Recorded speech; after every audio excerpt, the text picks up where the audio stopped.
My name's Jagdish. Most folks call me Jaga, though, and I've been a poacher for over 20 years. Don't give me that look. Out here in the jungle, it's about surviving. It ain't pretty, but there's money in the black market for tiger skin, bones, and whatever else the city folks think gives them power. The forest, she doesn't care if you've got good intentions or bad ones. You live or you don't. I've tracked tigers from Rajasthan to Assam, shot them, skinned them, dragged their heavy corpses through the undergrowth with the sweat pouring off me like rain. The thrill of the chase, the thrill of winning, always kept me coming back. But this is how I died. It started with rumors. Always does. The village on the edge of the forest.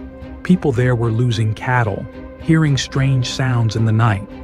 At first, they figured it was a regular tiger, but when they found two men dead, their bodies torn apart like they were nothing more than rag dolls, the rumors started changing.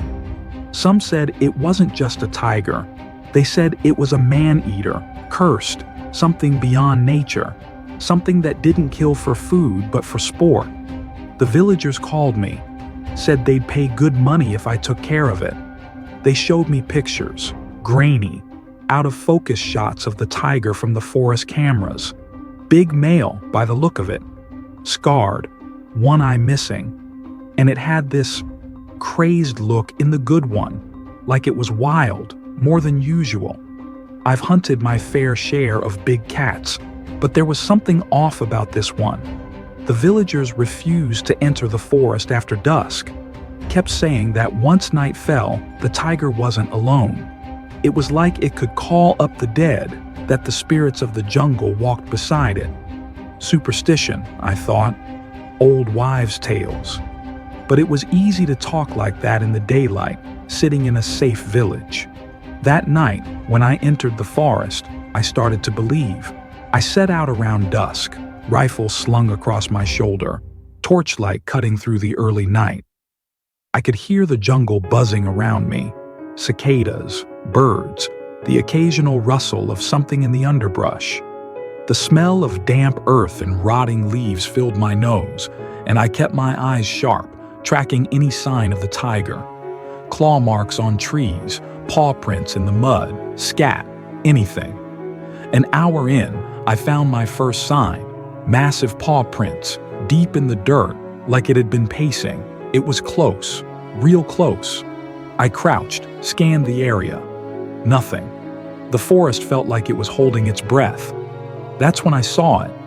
A flash of something in the distance, just beyond the tree line. It was too fast for me to make out clearly, but it was low to the ground, moving with purpose. I tightened my grip on the rifle, heart beating just a little faster now. I wasn't afraid. I was excited. The thrill of the hunt was in my blood.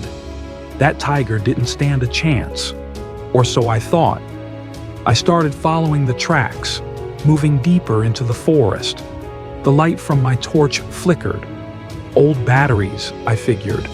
But then I heard it. The low growl. Deep, guttural, like it was vibrating through the ground itself. It wasn't close, but it wasn't far either. I swung the torch around, shining the beam through the trees, trying to catch a glimpse of those glowing eyes. Nothing. Just shadows. But that growl, it stuck with me, echoed through my skull. I've heard tigers before, plenty of times, but this one was different. It had a rhythm to it, almost like it was laughing, like it knew something I didn't. The jungle grew darker, the shadows longer. The air felt thick, heavy, like the trees were closing in around me. My breath started coming out ragged, each inhale tasting of dampness and decay. Then I saw it. Right there, crouched on a rock, maybe 30 feet ahead of me. The tiger. Its one good eye gleamed in the torchlight, locked onto mine. The rest of it was hidden in shadow, but I could see the rough outline, the muscles shifting under its scarred skin, the way its lips curled back, showing teeth sharper than any blade. I froze. The world felt too quiet. No rustling, no buzzing, no chirping, just the two of us at that moment. And then, slowly, deliberately, it moved, stepped down from the rock, paused, landing soundlessly on the forest floor, never breaking eye contact. I raised the rifle. I was fast, faster than most men, and in that split second, I squeezed the trigger. Click. Nothing. A jam. The gun didn't fire. My heart skipped, panic rising in my throat, but before I could react, the tiger lunged. It wasn't even a blur. It was too fast for that. One moment it was there. The next, it was on top of me. I felt its weight slam into me, knocking me back into the dirt. The smell hit me first, the stench of blood and rot. Its claws dug into my arms, pinning me down, and I stared into its eye, wild, furious, empty. I struggled, tried to push it off, but it was like fighting a mountain. Its breath was hot against my face, and I could hear it, that growl again. But it wasn't coming from the tiger anymore. It was all around me, like the jungle itself was alive and growling. I felt the weight of something else, something I couldn't see, pressing down on me. Then I noticed something that made my blood run cold. The shadows weren't just shadows. They moved, twisted, took shape, figures, human figures emerging from the darkness. Men and women, pale and hollow-eyed, their bodies broken and torn as if they had been mauled. Their faces were contorted in agony, mouths hanging open like they were screaming, but no sound came out. They were the ones making that growling sound. I couldn't breathe. The tiger didn't kill me right away. It just held me down, watching, waiting, like it wanted me to see, wanted me to know. The figures came closer, surrounding me, their empty eyes staring into mine. I recognized some of them. Old poachers, villagers who had gone missing in the forest over the years. They were dead. I knew they were dead. But here they were, standing over me, their mouths opening wider and wider, like they were trying to suck the air out of my lungs. I tried to scream, tried to call out, but no sound came. The tiger's growl grew louder, the figures closing in until I could feel the cold of their presence sinking into my bones. And then the tiger moved. Its jaws clamped down on my shoulder, teeth sinking deep into flesh, tearing muscle from bone. The pain was blinding, a flash of white-hot agony that ripped through me. I felt the blood pouring out, soaking the earth beneath me, but the tiger didn't stop. It tore into me again and again, its claws shredding my skin, its teeth crunching through bone. But the worst part wasn't the tiger. It was the figures. They were laughing, silent but unmistakable, their mouths stretched in twisted grins as they watched me die. I don't know how long it took. Minutes, maybe. Hours. Time didn't mean anything anymore, but I felt everything. Every bite, every rip, every drop of blood leaving my body. Eventually, the tiger stood over me, licking its bloodied jaws, and the figures faded back into the shadows, disappearing as quickly as they'd come. The jungle went quiet again, too quiet. I lay there, the cold seeping into me, my vision going dark, and I understood then. This wasn't just a tiger, it was something else. Something ancient, something that belonged to the forest. A spirit, a demon, maybe both. And it had claimed me, just like it had claimed the others. This is how I died. And now I'm one of them. One of the shadows. One of the figures lurking in the trees, waiting, watching. It was just like any other dive. Or at least, it started that way. The water was cold but clear, and the sun was setting, casting this orange glow over the surface. I'd been hired for a special catch, something big. A local crew tipped me off about a massive hammerhead that'd been spotted around the reefs. Fins that size could set me up for months. I didn't even think twice about it. I never did. Greed's funny like that. As usual, I suited up, loaded the boat, and headed out with the engines humming beneath me.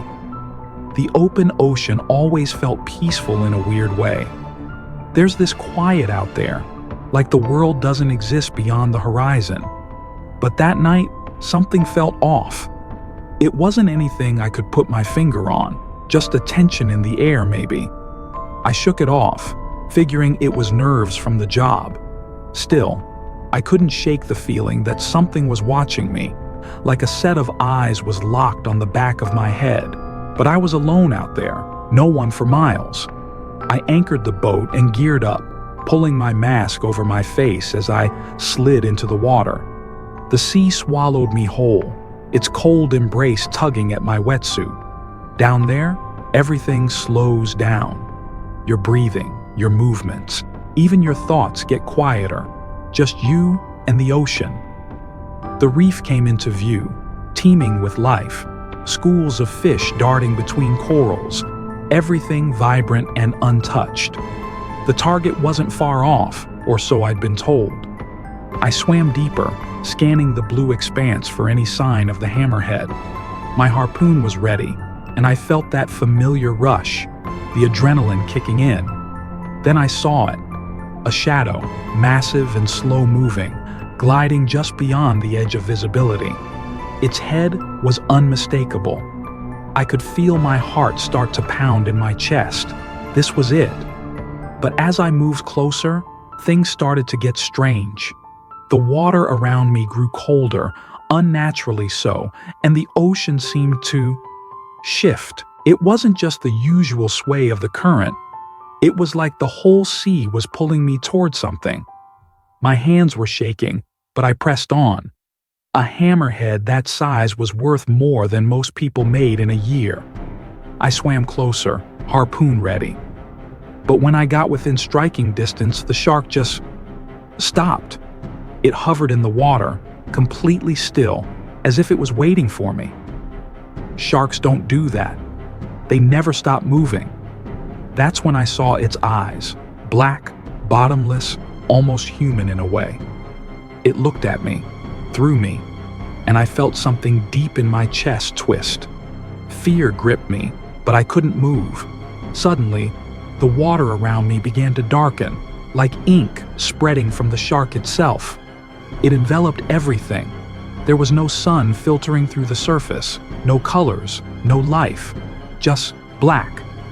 The cold intensified, and I could hear something faint in the water, a sound that didn't belong there. It was like whispering, low and garbled, but clear enough that it crawled under my skin. Before I could react, the shadow beneath me shifted, and something rose from the darkness. At first, I thought it was just another shark, maybe the one I was after, but this was no shark. It was something else, something worse, a figure. It was tall, its body long and gaunt, like it was carved from the bones of the sea. It had no face, just a hooded shadow, but I knew, deep down, I knew, it was staring right at me. I couldn't breathe. I couldn't even think. My instinct screamed at me to swim, but my body wouldn't listen. The figure's arms, if you could call them that, moved toward me, slow and deliberate. They were skeletal, like the fins I'd been carving off sharks for years, and I realized, too late, what was happening. It wasn't just some random shadow. It was coming for me. I tried to kick away, but the water itself seemed to hold me in place, like I was trapped in the depths of my own guilt. The whispers grew louder, clearer now. They weren't just garbled nonsense. They were voices. Hundreds of them, all around me, all crying out, begging, accusing. I knew what they were saying, even if I couldn't understand the exact words.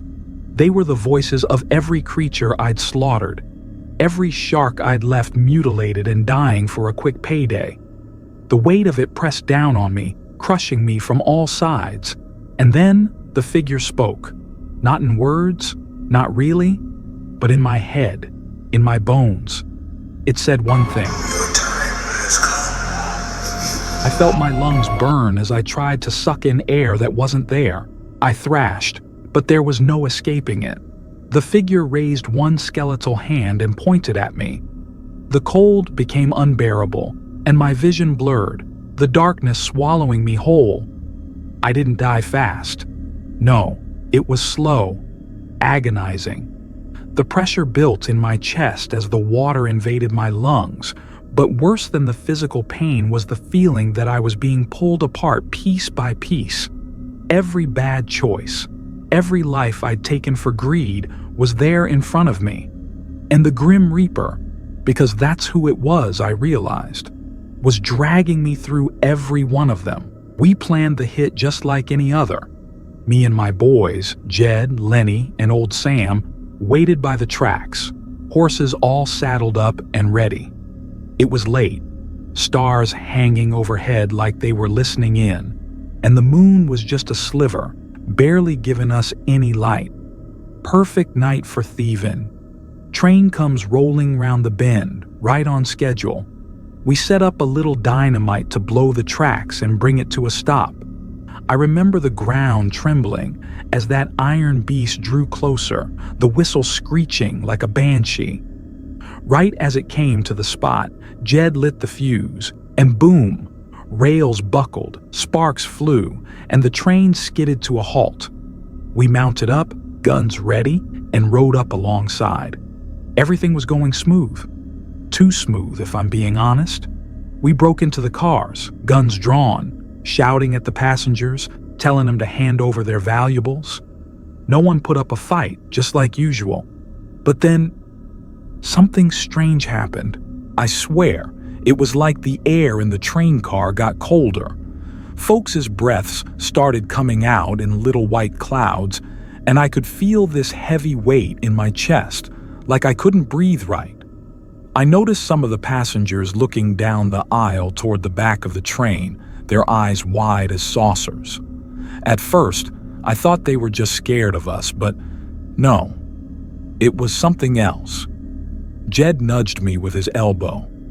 "You feel that, Jack? Something ain't right." "Shut up," I growled. "Get the damn loot." But I felt it too, that cold, creeping sensation, like fingers crawling up my spine. The air smelled different now, not like gunpowder or sweat, but something older, like a graveyard at dusk. We made our way to the last car, the one marked for cargo. That's where the gold was supposed to be. When I kicked the door open, a gust of icy wind hit me, even though it was the middle of summer. Inside, it was dark, darker than it should have been. Jed held up a lantern, the light barely pushing back the shadows. And that's when we saw him. At first, I thought it was just some drifter, sitting in the corner of the car, all cloaked up. He was dressed in black, a hat pulled low over his face, and his hands rested on a long scythe. Yeah, you heard me right. A damn scythe, like one of those old-timey reapers farmers use. But there wasn't any farmer. "Who the hell are you?" I barked, raising my gun. The man didn't move, didn't say nothing, just sat there, still as a statue. Jed laughed nervously, like this was all some joke, but I wasn't laughing, not one bit. There was something wrong with this fella, real wrong. Lenny stepped forward, gun raised. "Come on, let's just get the gold," and that's when I knew this wasn't a man. Old Sam, who'd been riding with me since the beginning, made a run for it, but the thing, the Reaper, moved faster than any human had a right to. 1 second Sam was at the door, the next he was crumpled on the floor, his neck twisted at a wrong angle. Jed and I stood there, guns raised, but it didn't matter. I knew deep down there wasn't no way bullets were gonna stop this thing. The Reaper, or whatever he was, finally spoke, his voice low and cold, like the wind howling through a canyon. "Time to pay your debt, Jack Murphy." How the hell did he know my name? I hadn't said a word to him. But there it was, hanging in the air like a death sentence. I fired my gun. Bang, bang, bang. Each shot rang out, but the bullets just passed through him like he was made of smoke. He stepped closer, that scythe glinting in the dim lantern light. I could see his face now, or what was left of it.